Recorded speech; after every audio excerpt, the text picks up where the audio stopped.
నమస్తే అండి, welcome to my channel Lakshmi Ramana recipes. ఈరోజు రెసిపీ అయితే సూపర్ టేస్టీగా ఉంటుందండి. ఏంటని అనుకుంటున్నారా అండి? ఈరోజు రెసిపీ వచ్చేసి పితికి పప్పు మిక్చర్ అండి. అదే అండి, అనపగింజలతో చేసే రెసిపీ అండి. చాలా బాగుంటుంది. ఇప్పుడు మనకు మార్కెట్లో ఎక్కువగా దొరుకుతున్నాయండి, సీజన్ అనమాట. ఈ అనపగింజలతో ఇలా మనం పితికి పప్పును తయారు చేసేసుకొని పితికి పప్పు మిక్చర్ చేసేసుకుంటే సూపర్ టేస్టీగా ఉంటుందండి. మేమైతే పితికి పప్పు అంటామండి. ఈ రెసిపీని ఇలా చేసేసుకొని మనం కారం బొరుగులు చేసుకుంటాం కదా అండి, అందులో మిక్స్ చేసుకుంటే సూపర్ టేస్టీగా ఉంటాయండి. తర్వాత ఇలా చేసేసుకొని మనం ఒక డబ్బాలో వేసేసుకొని స్టోర్ చేసేసుకోవచ్చండి. ఈ రెసిపీ ఎంతమందికి తెలుసో కామెంట్ చేయండి. అలాగే ఎవరన్నా తెలియని వాళ్ళు ఉంటే తప్పకుండా ఈ రెసిపీని ట్రై చేయండి, చాలా బాగుంటుంది. తర్వాత వీడియో చూస్తున్న వాళ్ళు కూడా కొద్దిగా కామెంట్ చేస్తే మాకు కొద్దిగా ఎంకరేజ్మెంట్గా ఉంటుందండి. తర్వాత వీడియో చూస్తున్న వాళ్ళు తప్పకుండా కామెంట్ చేయండి ఈ రెసిపీ పైన.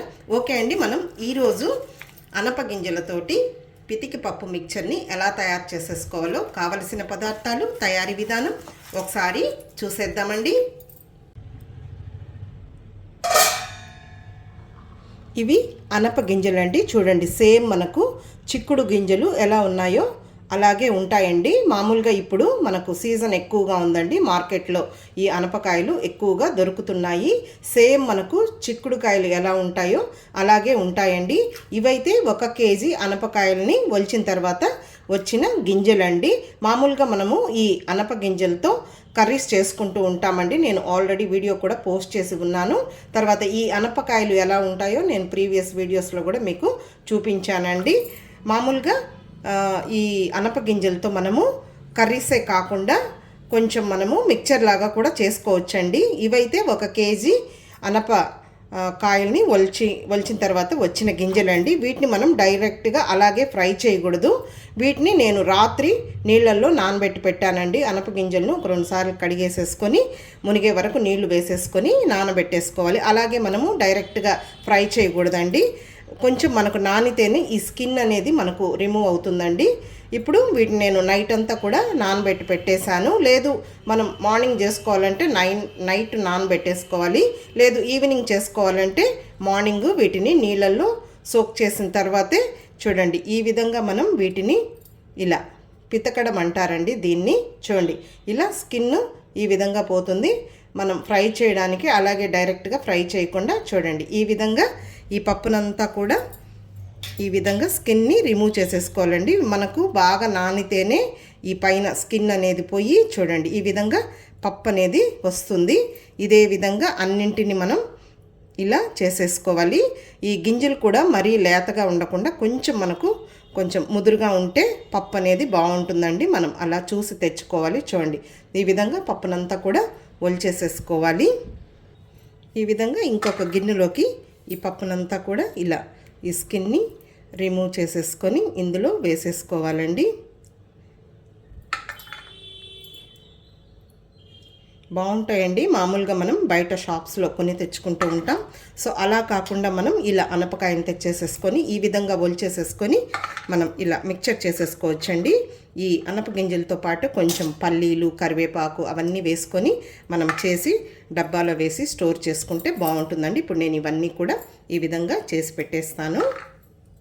ఇక్కడ చూడండి, నేను ఆ అనప గింజలంతా కూడా ఈ విధంగా చేసి పెట్టేశానండి. మామూలుగా ఈ రెసిపీ చేసేటప్పుడు మనం కొంచెం ఎక్కువ క్వాంటిటీలో చేసుకుంటే కొంచెం దండిగా అవుతుందండి. చూడండి, ఇప్పుడు కేజీ అనపకాయలకి ఇంత మాత్రమే ఈ పప్పు అనేది వచ్చింది.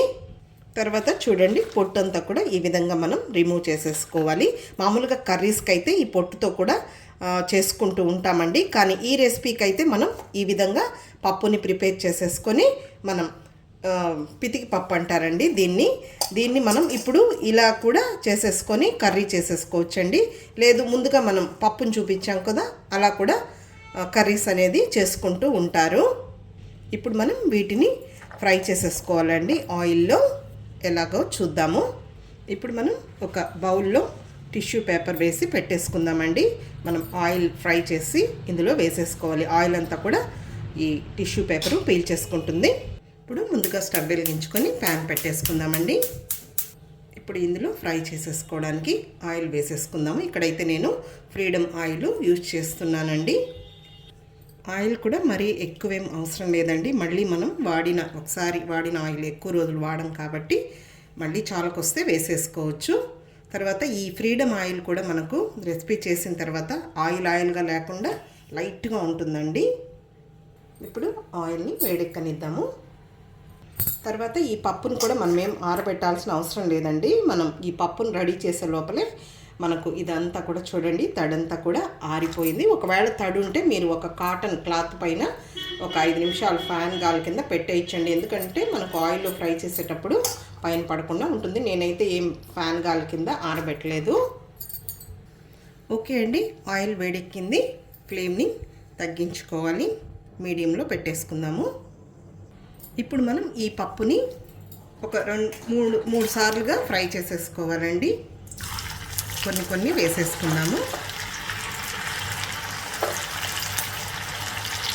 ఇప్పుడు మనం వీటిని కంటిన్యూగా ఇలా కలుపుకుంటూనే ఫ్రై చేసేసుకోవాలి. అన్నీ మనకు కరెక్ట్గా వేగుతాయి. హై ఫ్లేమ్ పెట్టామంటే త్వరగా కలర్ వచ్చేస్తాయండి, మళ్ళీ చల్లారిన తర్వాత మెత్తగా అయిపోతాయి. సో అందుకని మనం మీడియం ఫ్లేమ్లోనే ఇలా కలుపుకుంటూ ఫ్రై చేసేసుకోవాలి.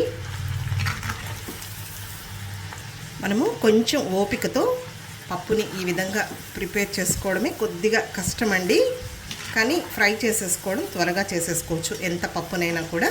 కానీ మనం రుచిగా తినాలంటే కొద్దిగా కష్టపడాలి కదా అండి.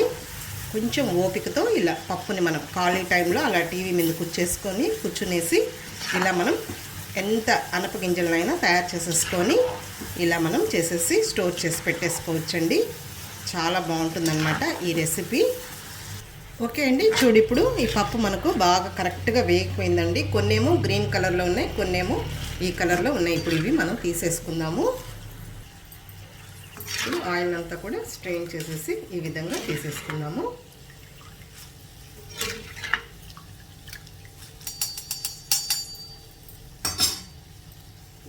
చూడండి, బాగా కరకరలాడేటట్టు ఫ్రై అయిపోయాయి. ఈ విధంగా ఫ్రై చేసుకోవాలి. ఇప్పుడు టిష్యూ వేసుకున్న ఈ బౌల్లోకి వేసేసుకుందాము. మళ్ళీ ఫ్లేమ్ని తగ్గించుకొని ముందులాగే మిగిలిన పప్పును కూడా ఫ్రై చేసేసుకోవాలి. ఓకే అండి, నేను ఈ పప్పుని 3 వాయిల్ కింద ఫ్రై చేసేసాను. ఇది చివరి వాయి, ఇది కూడా తీసేసుకుందాము.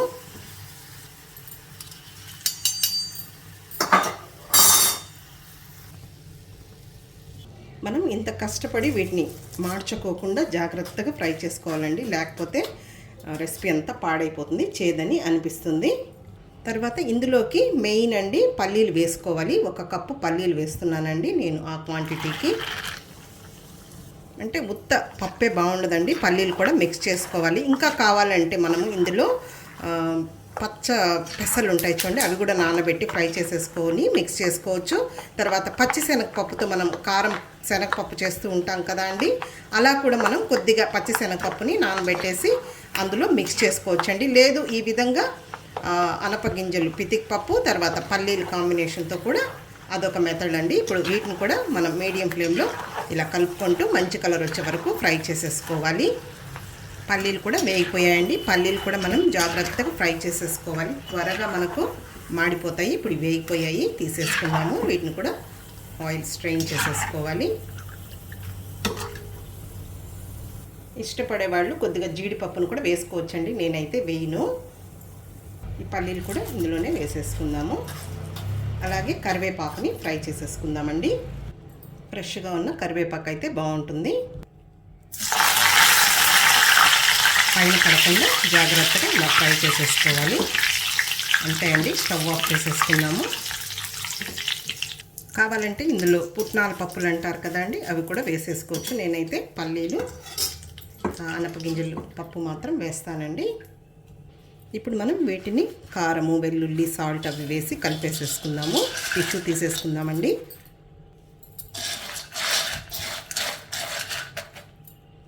వేయించి పెట్టుకున్న కరివేపాకు, అలాగే ఇందులోకి మెయిన్ అండి వెల్లుల్లి రెబ్బలండి, పొట్టు తీయకుండా ఒక 12 వెల్లుల్లి రెబ్బల్ని కచ్చాపచ్చగా దంచి వేసేసుకోవాలి. నేనైతే పచ్చిదే వేస్తానండి. మిక్చర్లో కూడా మీరు కావాలి వెల్లుల్లిని కొద్దిగా ఫ్రై చేసి కూడా వేసేసుకోవచ్చు. ఇప్పుడు ఇందులో కొద్దిగా కారం పొడి వేసుకుందామండి. ఒక 1/2 టీ స్పూన్ కారం పొడి, అలాగే కొద్దిగా సాల్ట్ కూడా వేసేసుకుందాము. ఇప్పుడు ఇదంతా కూడా బాగా కలిపేసేసుకుందామండి. చూడండి ఎంత గలగల సౌండ్ వస్తున్నాయో అలా మనం ఫ్రై చేసుకోవాలి. వీటిని మనం కారం బొరుగులు చేసుకుంటాం కదా అండి, అందులో కూడా మిక్స్ చేసుకోవచ్చండి. చాలా బాగుంటుందన్నమాట కాంబినేషను కారం బొరుగుల్లో ఈ పితిక్ పప్పు వేసుకొని తింటే. అంతే అండి, చూసారు కదా. ఇప్పుడు మనం వీటిని డిష్ అవుట్ చేసేసుకుందాము.